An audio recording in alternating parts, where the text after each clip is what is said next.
But to be a world-class athlete, you're born with it. You're born with it. You can't produce it. You can't train it. You have to be born with it.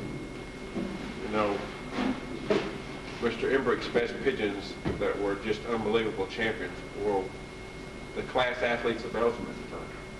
I don't think anybody can question it. And how do you get these athletes? You know, we look at, I'm trying to think, you know, those families that athletes come from. You know, what's the baseball brothers, you know, there was 3 or 4 playing at the same time. They're all brothers, and they all were good athletes. Were their father and mother good athletes? I don't know. Probably, athletically, they had the ability. And an athlete is of course, an animal, even we're animals, is an animal that has the ability to use its body functions at a higher level than the rest of us. Most of them are intelligent. You know, they're healthier. So they stay naturally healthy. They're at a level above. You walk into Guy's Loft and you look at the most healthiest pigeons there, and most of the top champions in Belgium, you know, their best birds have hardly ever been sick. Their natural resistance to things has never been sick. I never had childhood diseases. I've never had the measles. I've never had the mumps. I've never had the chicken pox. And my father didn't have me. I've been around them. My sister got them all. But I just didn't get it. Well, these athletes, and not that I'm an athlete, but these athletes have strong natural antibiotics. They have strong lung capacity.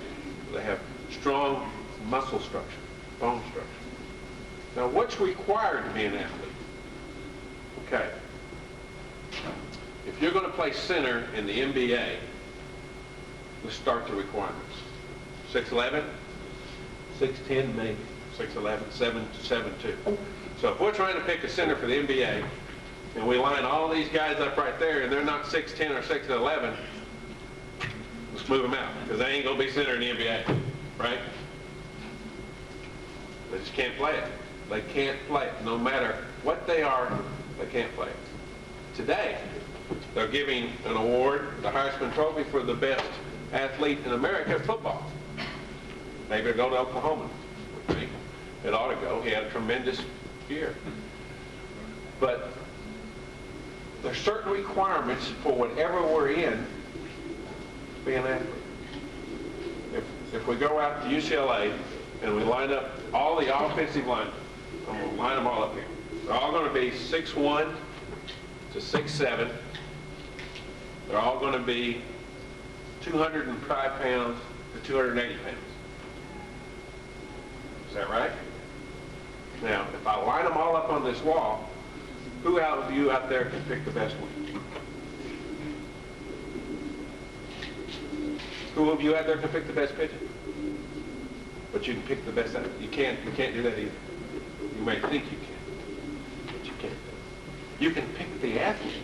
You can pick the potential, and you can pick the eligibility, that he fits the mold.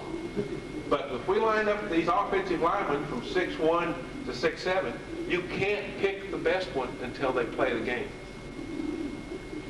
You can't do it. Now, after we watch practice, we might have an idea.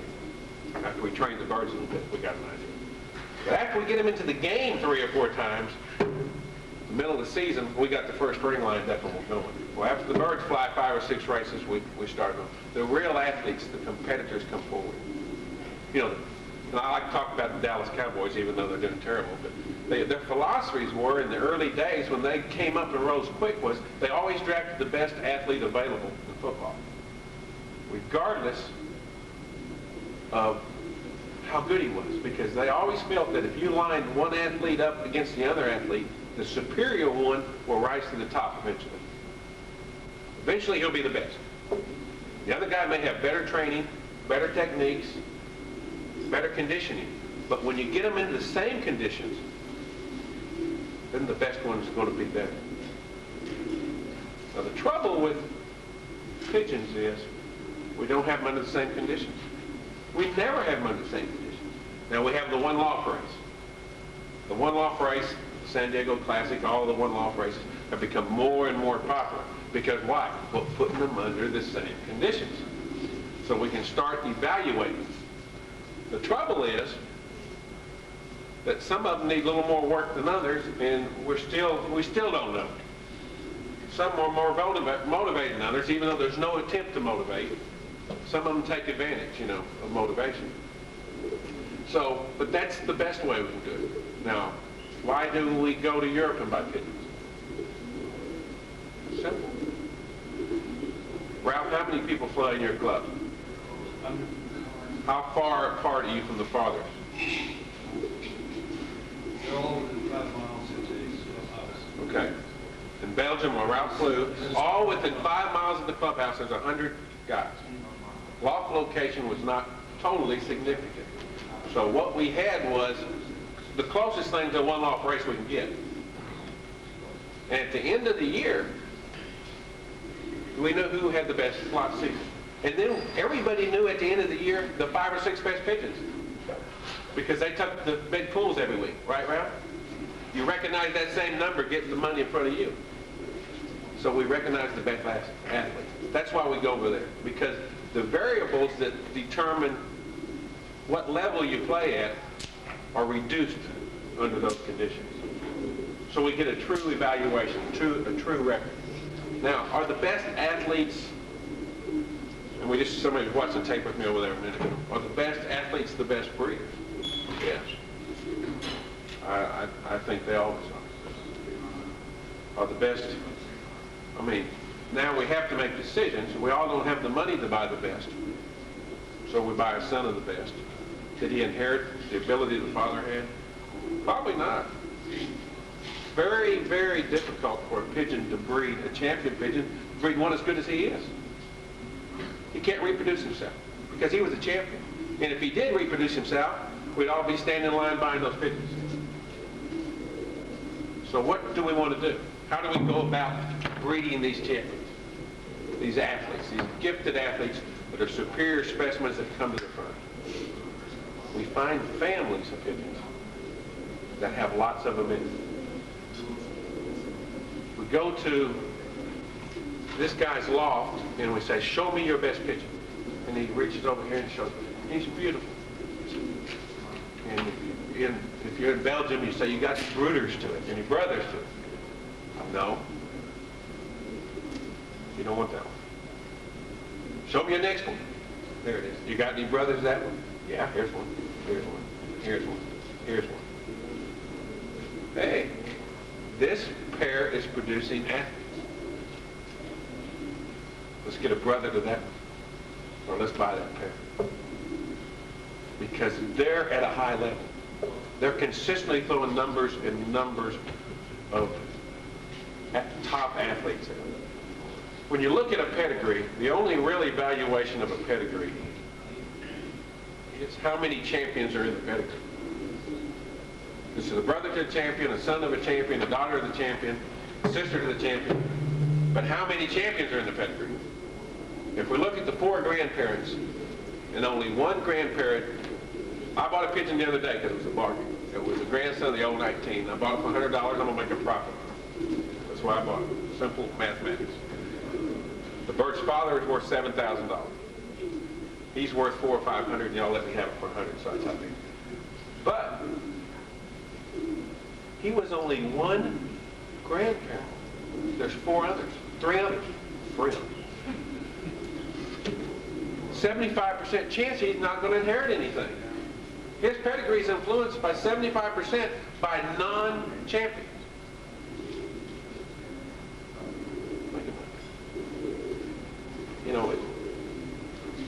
We watched the Fisher tape, and I started to say this a minute ago, and the guy asked Fisher, do you always think the champion breeds better pigeons than his brother or sister? He said yes.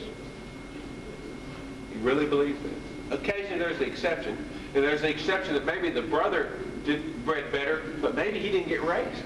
Maybe if he'd raced, he'd been a champion. Or maybe if he hadn't got hurt and he didn't hurt his wing, he would have been a champion. And he comes home late every time, and you say, what's wrong with him? Well, he can't talk back. I haven't found one yet that talks back. He just tells you he's late. And so you say he's no good. Well, why is he late? He got a hurt wing? Has he got some physical damage that was done to him? The little hen I brought on this trip has not ate for 2 days. She just started eating today. Why? I don't know why. But she finally settled down and started eating. So those variables are so great that it's hard to determine. So rather than deal with those variables, let's get the champions. Let's get as close to the good athletes as we can. Now what is it? Let me go back and talk about an athlete. There's limitations on athletes. There's fast twitch muscle and slow twitch muscle. Sprinters have fast twitch muscles. They're big, bulky guys. You know, they're powerful. The muscle explodes. They're good for a few seconds, for a few minutes. The oxygen's depleted. They don't get enough oxygen and enough whatever they're supposed to have for that muscle, and it tightens up. And they're done. But for pure strength and pure power, they're wonderful. But then after that, you've got to have the slow twitch muscle, the marathon. They can go a long time. Now let's accept something. Your pigeons do not fly as fast as they can fly. Who thinks their pigeons fly as fast as they can fly? They don't. If they flew as fast as they could fly, they'd drop dead in 10 minutes, just like I would. If you went as hard as you could, just constantly push that wall, your heart gets. You just can't do it. So they don't even run. They walk fast. That's all a pigeon does, is walk fast. Their respiratory system is such that at the pace they fly is a gait. It's a pace. It's not even a slow trot. It's a fast walk. And they can walk all day long. So what we've got to determine is if they don't fly faster than anything else, how do they win? They fly straighter. They fly straighter. They're more intelligent. They don't make the mistake. You know, men have egos. We have real bad egos. You know, there's 3 real important things you get to be a man. Number 1, you never stop and ask directions. Right? We never ask for directions. That's, you know, you just drive around, I'll find it, I know it's right here. You never read the directions when you put something together. I mean, you know, I'm a man, I grew up, I don't have to read directions.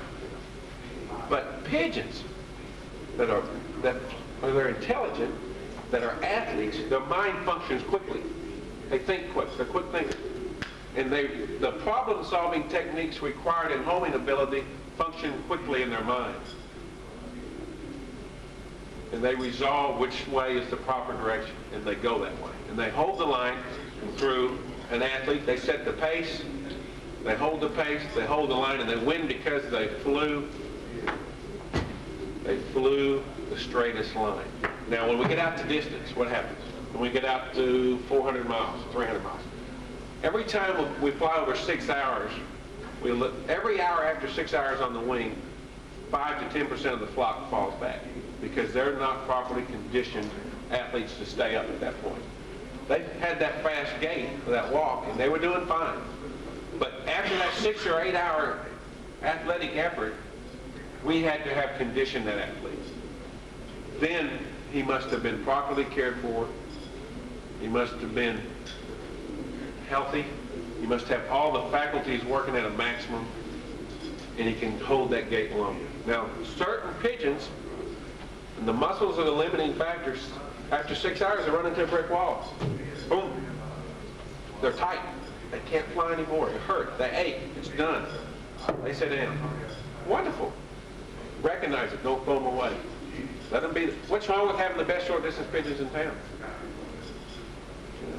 Accept the pigeon's limitations. We all get greedy and push them one too many times. I have a good friend in Dallas named Ira Mitchell. And in 1973, I told you some of this yesterday, I won 13 straight races in Dallas Combine. I had a tremendous season. But you know, Mitchell had a cock that won 3 combines.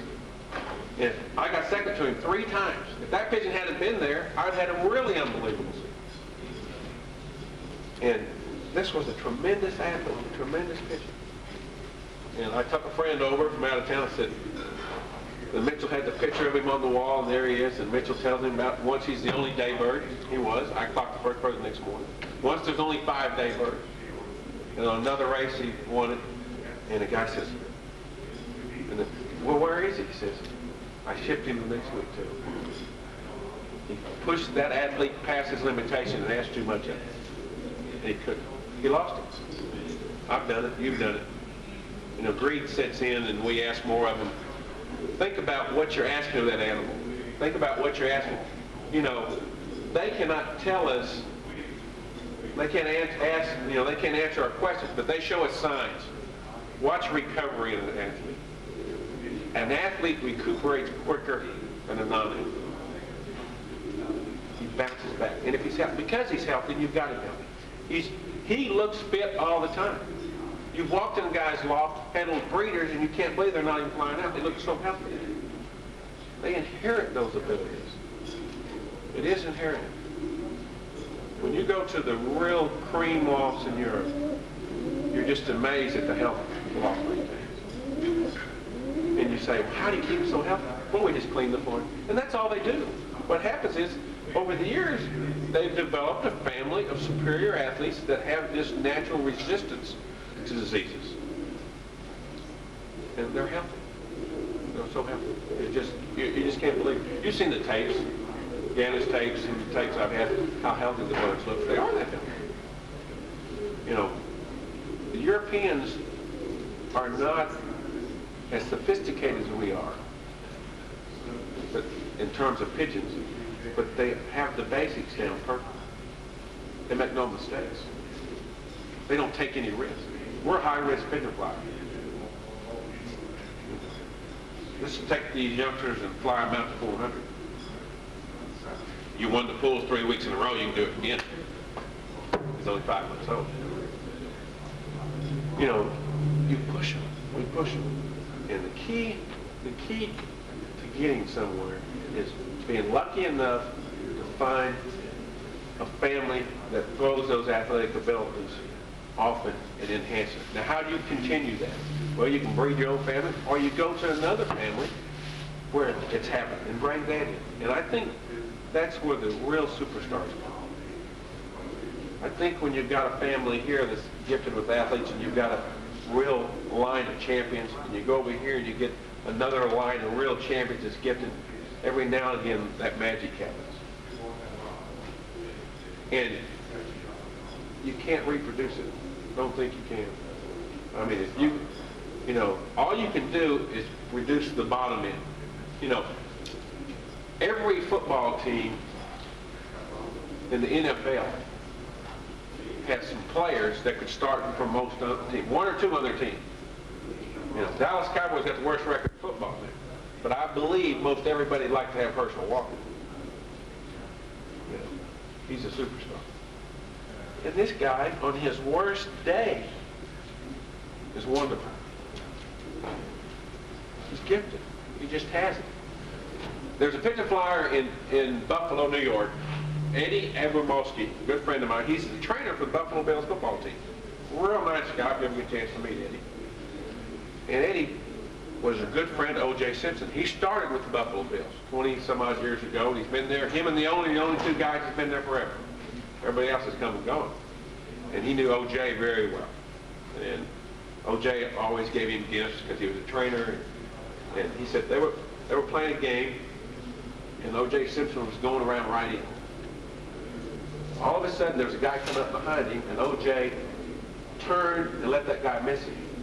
And Eddie says, I know he didn't see that guy come from behind him. So when O.J. came back to the bench, he says, how did you know that guy was coming? How did you know that? He said, as I was running, Eddie, I counted 10 men, and there had to be one behind him. And he was serious. He was that gifted. He's that athletic. His motions were taking care of himself, and his mind was functioning. He's an athlete. You can't teach that. I mean, we don't even comprehend it. All the work, everything you do in your loft is not for your athletes. It's for that second tier of pigeons. When you go down the road and you train 50 times in one season, The good athlete only needed 10 of those. He got in form from then on out. You're working for the others. You're not working for that superstar. Why don't they train in Europe? Because they're only looking for the superstar. They're not looking to put lots of people. They want the super one. They want the fantastic one. And the real athlete, the super bird on your team, the best bird you own, doesn't need all that work. Because he's better than the rest of them. And on his worst day, he's pretty damn good. Now, if we're lucky, and you breed 5 of those in 1 year, you've got a great season. You've got an unbelievable season. You breed 2 of those in 1 year, you got a good season. I remember those years. In 72, I bred about 9 or 10 of them in 1 year. And in 73, I won 13 races. Makes it easy. I was telling you a story. We had a 531-mile race. I remember the numbers. That's the exciting things. 12 hours and 42 minutes on the wing. I got 3 hens on the drop, and I won the contest. And there was only 4 day birds. And I'm the long end flyer. There was many flyers short. And a guy come over the next morning and says, "Which one did it?" I said, "Which one of those 3 led the other 2 home?" I said, "Well, let's figure this out." I said, "Here's 1849. I said, this is her 6th race she's won the last 3 years. Here is so-and-so. I don't remember this one's number, but that was 73. Here's so-and-so. I said, she won the combine 2 weeks ago. And here is so-and-so. She's leading for champion bird in the combine this year." I said, "I don't know which one did it." Because there were 3 good athletes. They pushed each other, and they came together. And nobody else at that day had them as physically fit and as qualified as they were at that distance. You've got to help the athlete.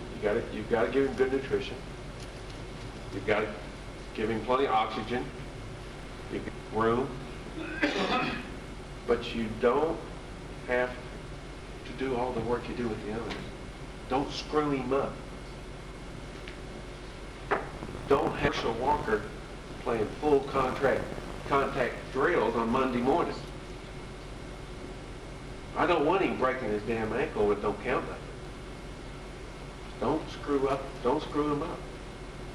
Get him healthy, get him right, and then get him motivated. And they'll do it from there on out. And the object is to recognize it. And when you see that good athlete, when he steps up and says, "I'm the best one you got, here I am," and he tells you, I get all these guys, get all these letters. I sell these pigeons, and here's a letter. Sell me foundation pigeons. You kidding me? How many foundation pigeons can you sell anybody? How many can you buy? How many foundation pigeons you bought in your life? 1? I mean, give me a break. Maybe their definition of foundation is different than mine. I can fill their loft up with good potential athletes, but I don't know the best ones. I don't know how good they are. We all want a panacea. We all want somebody to walk in here. We all want iSign. We all want this iSign box to tell us, "That's it. Here he is. I've been looking for him. I found him. Y'all in trouble. I got you next year." Bull. What tells you that is the guy that does it to you every week. Right? That's what tells you the one that wins. We all want shortcuts. We all want to take the Sunrider products. Y'all want to buy birds from me. But the bottom line is you got to do your job, and you got to get the gifted athlete. And he don't need much else. And when you start looking for the champions and quit trying to create it down the road, burning the tires off the car. Every time you make a mistake on a training toss, you may have ruined one. You only breed so many a year. Do you want your kid, sink or swim? Here, I want you to be a champion. Swim into that pool, baby. That ain't how you do it. But that's what we do. Let's take them 30 miles the first time, huh? Worst thing we can do is get new flyers in here and not use good common sense and make those people understand that these are animals. You need to care about them. You need to be concerned about them. You need to powerful, you need to get them healthy. And if you're lucky enough to get a good one, take advantage of it. You know, the reason certain people in this sport are successful as they want to be. The reason other people are successful in this sport is they got lucky. Carl Mulliman's had the golden pair. Made him a wealthy man, didn't it, Ralph? Made him a wealthy man. You know where the hen from the golden pair came from? She trapped in his loft. He didn't use the eyesight box on it. It trapped in his loft.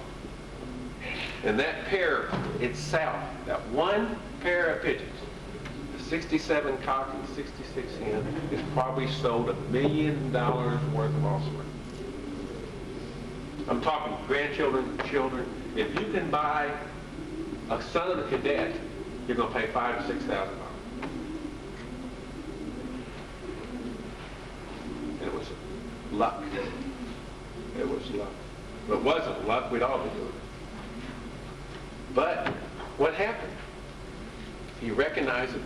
What made him recognize it? What made him recognize that was a hit pair? The Mercs. Ace pigeon of Belgium. A great athlete. Crossed two unrelated strains. And when they crossed him out on another unrelated strain, was maybe the best thing that ever happened. You know, we all study this genetics. You know, we all study all this stuff. All this stuff is wonderful. But if you don't get the champion, you just got another pigeon. If we got a row going right here, and we've got 100 mares over here, the most beautiful racing breeding mares in Kentucky, but we don't know anything about them. We had them in a show, and they picked the top 100 from 500, and there they are. And right over here, I got a daughter of Secretariat, I got a daughter of Native Dancer, I got a daughter of whoever. You can spend your lifetime over there. And give me these. You're in real trouble. Why? Great athletes have come from that family. And they have a chance of doing it again. And it's that simple. It's the great athletes. And, you know, we want to make it difficult. We want to make it hard. And I'll tell you this, there's more great athletes ruined than there are saved. There's more good pigeons ruined than there are saved. We lose more, we hurt more, they break a wing, a cat gets them. It just happens. We get aggressive in our training. Take risk, but take calculated risk. You know, do everything you can to enhance it, not to tear it down. And a good athlete can fly a lot of races. I think I was telling y'all yesterday that my best champion pigeons give me 5 good races a season. 5. I'm not talking 5 races that they win a diploma. I'm talking, I won AU Hall of Fame with Miss Oklahoma in 85. 5 times in the top 3 of the combines. 5 times. Her number's 551. And another cock that won Hall of Fame is 552. They're not in this mix. Everybody thinks they are, but they're not. Just happen to be consecutive bands. Those 2 pigeons in 2 seasons won 13 diplomas. You took those 2 birds out of my loft, I'm just another good flyer. Those 2 birds made me a champion. She won the 600 Miss Oklahoma in the headwind on a 2-day race. Strong, difficult times. And a preference to that, there was 3 birds running for champion bird going into the last race. 2 of mine and another guy's one. And the other guy came up to me and said, we'll find out who's got the best one today. She was 2 hours ahead of the next people. It was a very difficult, no-day bird. And when she came, I saw her, she was pumping. She didn't quit. She was working, and she wanted to get home, and she was gifted. And she bred me my best lay hatch last year, won 1st and 2nd. She's a cross pigeon, and I paired her to a cross pigeon. I paired her at cock. Remember I told you I went to the guy and he had 5 brothers? This guy's name was Horace Blumma. I don't know if you know Mr. Blumma. Very good flyer. And he has a Jansen hen that he brought in on a stickleback the rent cock or something, mixed up pigeon. And those sons of those birds have been his best pigeons. So I bought it for him. I put that brother on my best pigeon, and it bred my best. Best to the best is still the best solution. We don't want to believe it. We don't want to buy it. I can't sell them that way, believe me.